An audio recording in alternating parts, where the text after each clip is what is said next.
You folks have handled a town like that? You know, when it was actually, come to me in Deadwood, woo, party bus, away, fiesta, arrive, woo, town group in the middle there, where's that person from? Tennessee. Fire in 1879 burns the whole town down. A flood in 1883 sweeps it all away. So you see, none of the original buildings that wasn't populated Deadwood are here anymore, they're gone. But we do have old buildings here that date back to 1879. You go to any old western town in America and you're curious when a building was built, just check out the capstone on the building or the arch above. Check out the brick building on your left or up top. What's that say? There it is, right on the building. See? You guys know this guy. But you can always jump on a tour bus. Maybe that guy knows something about something that might be interesting, like the Stonefront building coming up here on your right. The Bullock Hotel, built in 1895 by our first town sheriff, Seth Bullock. A guy out of Ontario, Canada, a lawman up north, came down here to become a merchant. Pictures on the window, we have a few people sitting there. A very instrumental fella in the history making of the West. You folks know Seth Bullock, our first town sheriff, is the guy who put forth the legislation that got Yellowstone National Park to become a national park out back. Came out here, became our first forest supervisor for the Black Hills Reserve, city and streets commissioner, first town sheriff, became the U.S. Marshal, and personal friends with Teddy Roosevelt, president of the United States. Built the place on your right. You see, Seth Bullock was one of these let's get her done kind of politicians. You know, kind of like Margaret Thatcher. Seth Bullock was a let's get down to business kind of guy, too. Now, I don't like to talk about politics. You know what? That's what we needed here in American politics. Long time now. That's right. Businessman! And that's why in this last election here in America, I proudly voted for Seth Bullock. Who was with me? Is there any chance you kids back here have seen that syndicated television show, Unsolved Mysteries? Building on your right, featured on that show, Unsolved Mysteries. Because the ghost of Seth Bullock is still in there. We got smoke. They wouldn't have put this on TV unless this was true. He's in there on the second floor. He roams around, turning on lights, reaching into doors and windows, moving objects and items around, even leaving that toilet seat up. It's happened to you back there, hasn't it? Boy, this guy gets it. You should investigate, see if this stuff is true or not. Alright, let's squeeze through this intersection here. As we do so, take a look down the alley here on your right. Do you see the sidewalk on the right? Do you see those arches of stone on the wall that come out of the site? You remember those. I'm going to talk about those later. But here's the next building I want to point out to you. Alright, the flashing neon open sign. Open doors there. Can you guys make out the handles on the door? That's pretty cool. And above the door in big bold letters, never forget, this is the original location of it. There's that name again. Saloon number 10. Now this is where Wild Bill, the legend of the West, the most famous Western gunslinger of all time, was actually shot in. Now if you guys don't know who Wild Bill is, this is the man who set up that whole cowboy era. Did you know the very first account of a gunfight on a dusty street of an old western town was about this guy here, Wild Bill, happened out in Springfield, Missouri. Guys like John Wayne, Tom Mix, Guy Madison, these guys in these hats wouldn't be as famous as they are today if it wasn't for that. This is where it all ended. August 2nd, 1876. The Wild Bill was killed, put us on the map. Killed by a villain named Jack McCall, happened about 4 o'clock in the afternoon on that day. You see this McCall guy goes in there. He shoots Wild Bill. McCall comes running out. He jumps on a horse. The cinch strap wasn't tight. Saddle and everything goes down into the ground. He jumps up out of the dust. He runs down the middle of the street. And in broad daylight, as wide awake as this town was at 4 o'clock in the afternoon. Lost. Running 2 blocks up the street. What was going on there? Obviously, it was tourist season. That's right, those cargo fans were back in. 4 o'clock in the afternoon is happy. Start mixing it up. You're never going to find this guy, are you? Now, I don't know what was going on because I wasn't there, but I know this. It took them 6 hours to track the guy down. They find him hiding about where he got on my bus back there, across the street. There's a sign that said so. They put McCall under arrest. They bring him down to the Bella Union Theater, sat next door here. Guess where they locked this character up at? In their outhouse. No jails had been built yet, so they used the outhouse. Locked him up in there. Now, what kind of crappy accommodations were those? All right, guys. Need your attention, fellas. Take a look upstairs here on your left. See the ladies in the windows up there? Guys, do any of those faces up there look familiar to you from last night? We are now in the Badlands of Deadwood. This is the red light district. Sin City, land of the soiled dogs. These were dens of iniquity where prostitution, gambling, drugs, girls lured into white slavery, with names like the Medallion, the Green Front, the Gem Theater, just to name a few. Now, has anybody on the bus here seen the HBO series Deadwood? You guys can't afford cable and retirement here? What's going on? Looking good for bus driver Dave, then, isn't it? Remember Al Swearingen, villain in the series? And the Gem Theater, here on your right. Same place, same place. Locals refer to these places, though, in a much more colorful and collective sense, calling them houses of horizontal culture. 80 men to 16 women in our town at the time. 11 out of every 16 women here were prostitutes, alive or married, and that's a close list now. Now, I was coming down the road here, and I told you Deadwood suffered fires and floods in those early days. We had one disaster followed by another. The third was hit, the fourth was on the horizon. But the greatest disaster to ever come upon this town happened behind that green brick building there. Now, this is a sad story, but it's one you need to know. You see, this was the site of our longest-running brothel. It was closed down in 1980 by the IRS for tax evasion. They couldn't come up with a better reason. After 104 years worth of dedicated service, they got shut down for non-payment of bills. Don't have to know. It was a fixture here in town. It's called Pam's Purple Door. Townspeople didn't want it shut down. The chief of police even said, "It should stay open, then I'll know where my men are at night." It was the IRS that moved in there. All the items inside up for auction to pay bills, and the townspeople came out and started buying. They purchased the doorknob. Right off the building itself for $100 a piece, just to hold on to a piece of history. A set of drapes sold for $1,000. Chest of drawers, $5,000. Somebody bought a brass bed from the place. Paid $15 grand for that thing. Oh yeah, evidently had established some pretty fond memories in that one. But really, $15,000 for a high mileage bed? Wait, Tony, how is that bed holding up for you these days? Alas, the bordello goes silent. Yeah, and our hunting season disappeared overnight. Alright, this is the town that Wild Bill comes to make famous before she's all said and I got Wild Bill's picture on the bus up front here above our heads. His real name is James Butler Hickok. Wild Bill Hickok, born in Troy Grove, Illinois, 90 miles south of west of Chicago. Born May 27, 1837, 184 years. His father was a Presbyterian deacon of all things, and I don't think he would have liked his son Wild Bill in a town like ours, especially in the neighborhood we're leaving. His father's name is William, and James looks a lot like his dad. They're referring to him by a nickname, Young Bill, ever since he's small. Doesn't get famous for the more notable moniker Wild Bill till later on in life, after the newspaper. Alright, now I know you guys are leaving town here shortly. Make sure your bus driver swings by and picks up this giant chair that you bought for the kitchen table here. Alright, now, James Butler Hickok showed a proficiency for the gun from a young age. He was 14 years old, and he was already a professional marksman. He honed his skills during the Civil War, when he served the Northern Army in the war between the states. When the war was over, he teamed up as a guide with General Sherman. You guys remember your Civil War history stuff from high school? You guys been out of school for what, a month and a half, 2 months? Do you guys remember Sherman's March to the Sea? The burning of Atlanta? Not what was going on the last 2 years, but in the history books. James served under Sherman. And then he goes on to become a scout. Oh, okay. Oh, okay, gotcha.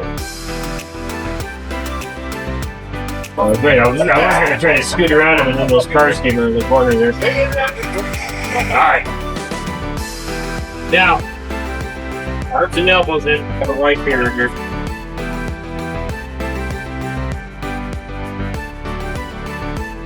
Well, he serves under Sherman and goes on to become a scout and a close and personal friend. The guy who had discovered gold out here in the first place, George Armstrong.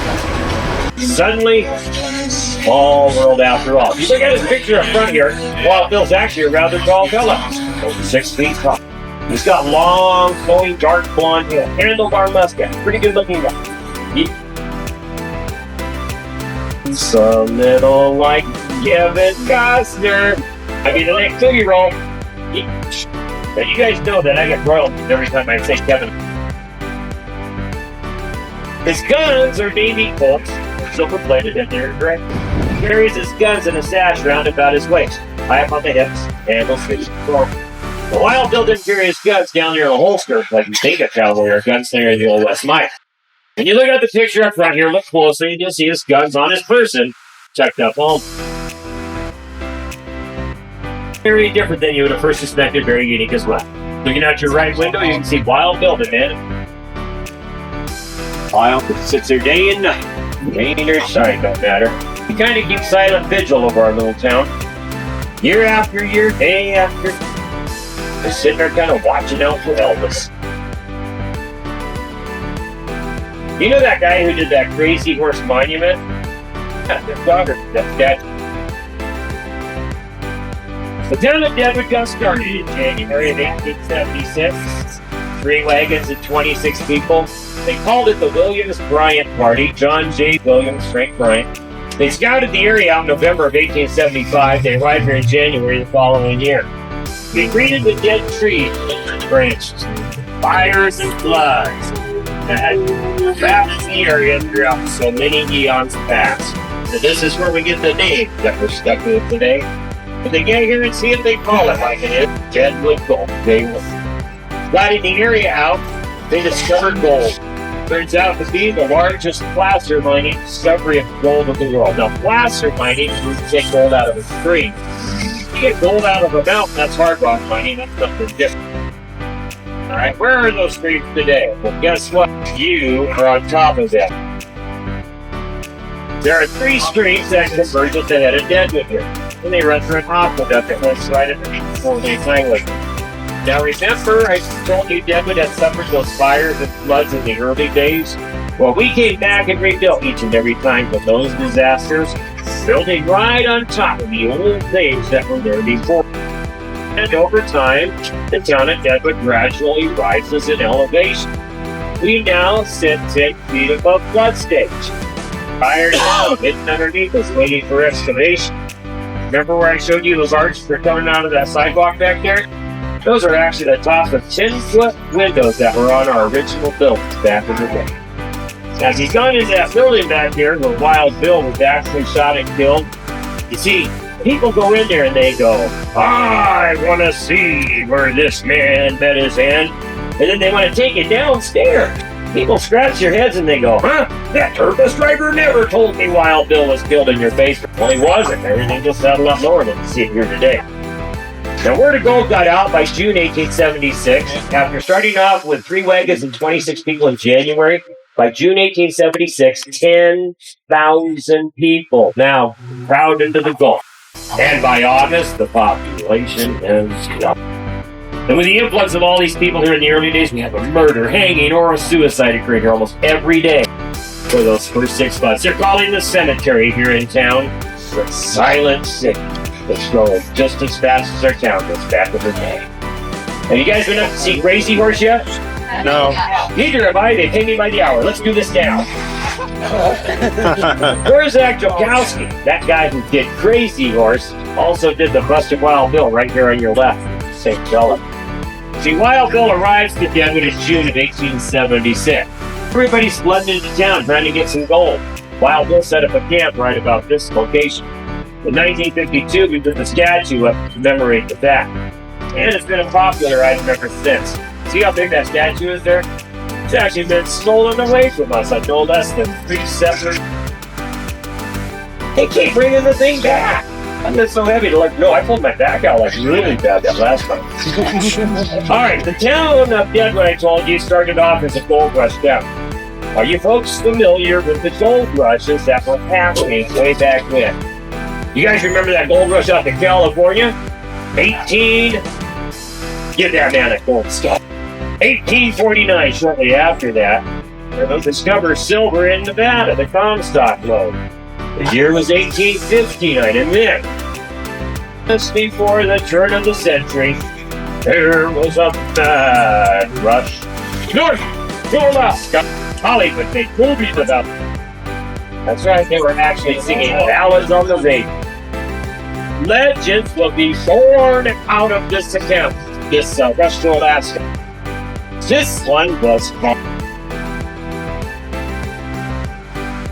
This rush to Alaska was called... Tony, for your people speak English. Rush to Alaska. It was called the Klondike. Yeah, the year was 1898. Now, you kids in the back know we're not talking about ice cream bars up front here, don't you? Did you know that sandwiched in between all those dates I was throwing at you there? 1849, 59, 98. Guess what? They actually found gold right here in Deadwood. The year was 1876. But there's a difference between us and the other precious metal discoveries. The other ones will only last 3 to 20 years. So they found gold here in 1876, and you know they were still digging that gold up here in the year 2000. 125 years later. That's a century and a quarter later, people. Turns out, there's a heck of a lot of gold in the gold. They say Deadwood is experiencing a second gold rush within our town. But that's from this limited legal stakes camp that's the foundation of the city. We begin our ascent at the slopes of Mount Moriah. By the way, didn't know this, Deadwood had gambling and prostitution here from the day it started. In 1876, all the way until 1980, we carried both those spices on our backs for 104 years because they weren't illegal.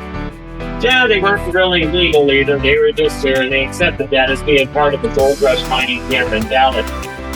In 1980, the bigwigs were back east, probably New York, came to town and said, we're going to put an end to the vices of this town. And you know what? They got their way. It took us 9 years battling with our state legislature to get part of it back. We went to the state legislature and we said, give us our gambling back.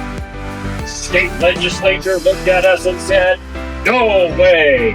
So we lined their palms with some greenback and they said, we mean okay. And yet, there you have your fish lesson today. This is how politics work. So on November 2nd of 1989, our 100th anniversary of statehood, gambling was legal. We started off with $5 bet limits back then. A couple years later, they bumped it up to a $100 bet limit. But today in Deadwood, you can now wager yourself a $1,000 bet limit here on our table. All right, we've arrived to Mount Moriah Cemetery, also known as Boot Hill. Anytime you bury a cowboy boots on, heads facing west, you get yourself a boot hill. 22 known boot hills in America. I gotta fit my big old wide bus through these skinny gates. I'm just gonna close my eyes and pray for a moment. You might want to join me. Don't let me hit the gate on the left, the gate on the right, that rock wall in front of me, or the end of the bus. They can get me through my trials and my tribulations this anymore. They ain't gonna hope. Got through a flying colors that time. Now, who says prayer doesn't work, huh? Well, you kids know that's pretty good for me to get that old license back and everything, don't you? We're now at Mount Moriah Cemetery, a Masonic cemetery established by the Masons back in 1877. Part of the Masonic ritual was actually buried on a hill west of Moriah. Put that one up to Genesis 22 of the Bible. At an elevation of 4,760 feet, covering 15 acres of land. There's over 3,600 people buried. Before you visit the gravesite just above us here, a few signs are going to appear on your right. So I'm going to pause for you folks up front here first, and I'll pull up you guys in the back. The signs give you the statistics on our two most prominent residents, Lyle, Bill, and Calamity Jane. When you read through the signs, it's interesting to note both these individuals were born in the month of May, and they both die in the month of August. kind of a coincidence right there with you, say. But does that tell you anything? If you're born any time during the month of May, you probably shouldn't be coming to visit us here during the month of August, people. So I have to tell a people, folks. And it'd be dangerous for you. Calamity Jane's real name was Martha Jane Canary, not the name you see on the sign there. See, that's how I got this job. In 1895, she marries a fella from New Jersey, a guy by the name of Clinton Burke. That's the name you see on the market. Oh, don't be getting her husband, Clinton, mixed up with, Wild Bill right next to her. Yeah, you see, that would be Wild Bill Clinton. Now he's famous too and everything. We're just trying to keep that one, under the table. Calamity Jane's born May 1st, 1852, there in Princeton, Missouri. She's also born in Burlington, Iowa, Fort Laramie, Wyoming, and Salt Lake City. Now, they all claim her. Hate to hear something different. My only explanation on that one is, evidently her mother got around. But if you did the math on the sign back there, she was 51 years old when she passed away. When we get up to the gravesite here, you're going to see a marker that says she was 47. All I can tell you, don't believe everything written in stone. Now we're going to park the bus here at the bottom of the rock wall. We're going to follow this black railing on up to the graves of Wild Bill and Calamity Jane. It's about a 3-mile hike straight uphill. So make sure your tennies are tied, your cameras are loaded, seats are back in the upright position. We're going to see if the bus will actually stay here this time.